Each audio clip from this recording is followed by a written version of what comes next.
Hello, good evening, good afternoon, good morning and welcome. It's Nurse Richard, the Wax Wizard. Thanks for joining me. Interesting episode this. There's 3 years in it. The first one, it's not a good looking procedure. It really isn't. You're probably already figuring out possibly why that is. Now that's not me that's shaking with the camera. This gentleman unfortunately had really severe Parkinson's, and I've uploaded it just to give you an example of some of the challenges that we often face, and obviously not as many challenges as this poor gentleman faces. It's obviously an extremely difficult procedure to do when someone has a tremor that's as bad as this is, and it was unfortunately for the gentleman, it was one of the worst tremors I've come across. It was uncontrollable. He really couldn't tell when it was going to happen, and he was sitting on his hands as well. Because his whole body, especially his hands and his head, his tremor was really difficult to control, as it often is, unfortunately. But that makes this procedure very challenging. Now, thankfully, a lot of this was very lateral. It was towards the outer aspect of the ear. I didn't need to go deep in his ear, thankfully. That would have made it even more difficult and would have presented quite a few dangers. And we might have had to reassess whether we could actually do it at all, to be honest, if somebody's tremors are that bad. I do know a little bit about Parkinson's because I did actually do my nursing dissertation on it. I'm not going to go into too much detail about it, but the long and short of it is a reduction in the production of dopamine. And what's dopamine? It's a neurotransmitter that plays a large part in movement and coordination. When there's a reduction in that, you can tend to get these tremors and uncontrolled movements, which obviously this poor gentleman was suffering from quite badly. He does have good periods and bad periods. A lot of people actually with Parkinson's refer to them as on periods or off periods. But dopamine, also known as some people know it as the happy hormone, it does play a part in that, in the like kind of reward system. So if you feel good, you get a production of dopamine, right, which makes you feel good. Something like eating junk food or doing something that's pleasurable, even something as simple, I don't know quite how to put it, but doing something pleasurable. I think you all know where I'm going with this, don't you? Can lead to an influx of dopamine, make you feel good. So it makes it's like it's rewarding you. So when after you've done it, you get this rush of dopamine. You think, oh, I need to do that again. Can lead to another problem that you can just see how severe this is, can't you? And I came across this when I was studying it, and you can get.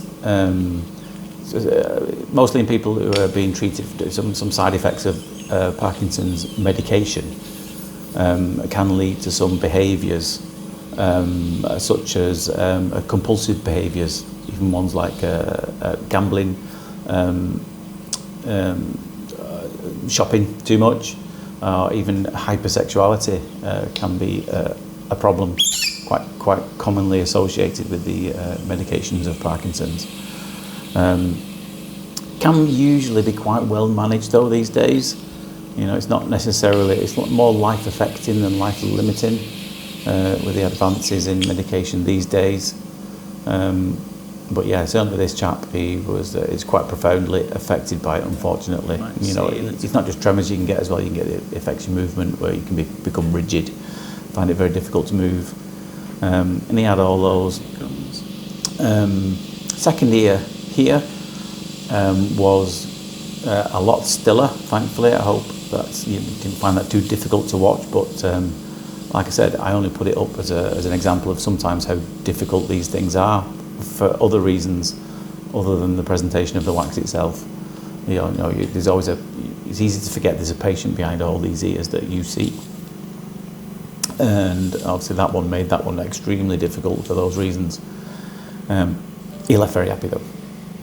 Anyway, the second one here, not too difficult this, but a very dry, quite angular chunk this was difficult to get a grip of. But as soon as I lifted it up from the base there, it all started to move along quite nicely and didn't come out without too much of an argument. There we go, just the usual wiggle side to side, up and down. It's like a little dance, isn't it, when you're trying to get these things out, side to side, up and down. You can tell it's on its way out because I think I slowed it down there. So I think I whipped this out quite quickly. So sometimes I'll slow it down so you can get a better look at it. You can see the different stages there, can't you? Where you see the fresher white skin and it goes slowly darker. Bit dry this ear canal, but very happy chap after we got that out.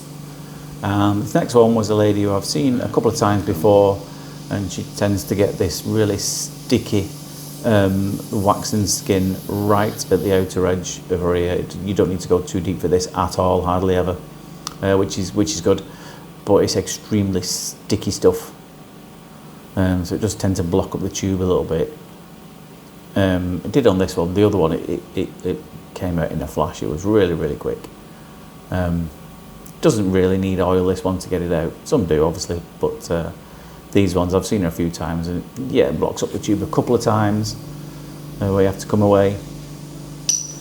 But it soon comes away pretty easily without having to squirt a load of oil in there.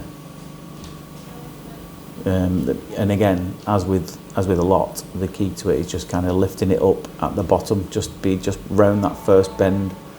And as soon as you've lifted that up, it tends to come away without too much of an argument. Yeah, he's thinking about it. Now, at this point, or I don't know why I carried on here, because at this point the tube's already blocked. I'm hoping in a vain attempt that it'll unblock itself so I can get the rest of that bit out. It doesn't. It moved it forward. I was kind of using the tube as a curette, so to speak. But I just went and unblocked the tube. Excuse me. What I had to do there, because sometimes dipping it in water doesn't always work, just have to insert a rod into the tube, and that pushes the blockage through. And there we go, beautifully clear after that one. And the second one, this was the one that was giving her more symptoms actually, which was surprising because there was actually less in there, and it came out quick as a flash. Which, there you go, blink and you miss it. It was just essentially like an earplug it was working as, but nice and clear after that one. Another very happy patient.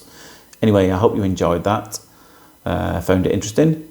But for now, take care of yourselves, and I will see you soon. Ta-da.